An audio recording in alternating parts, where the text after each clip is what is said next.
Karjat news नेटवर्कमध्ये आपले सहर्ष स्वागत आहे।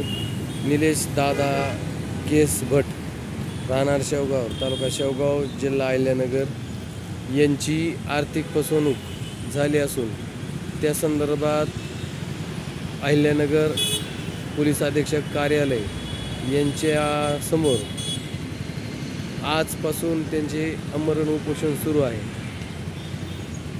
शेवगाव पोलीस स्टेशन येथे 14/4/2000 रोजी आर्थिक फसवणूक करणारा गंभीर आरोपी दिलीप भीमराव केस भट यांच्याबद्दल गुन्हा नोंदवण्यात होता। गंभीर स्वरूपात असलेल्या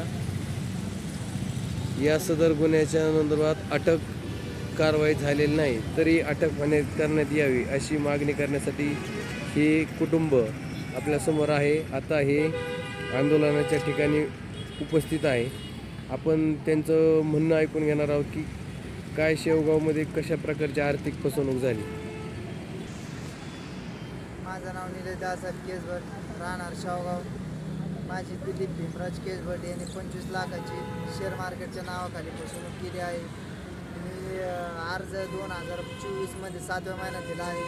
नंतर माझी कंप्लीट 2025मध्ये 4थ्या महिन्यात झाली, पण तरी अजून आरोपी बाहेर फिरत आहे। त्यामुळे माझी प्रशासनाला विनंती आहे, माझा अर्ज वकील वर्ग करावा किंवा आरोपी लवकरात लवकर पकडून आणावी ही माझी प्रशासनाला विनंती आहे।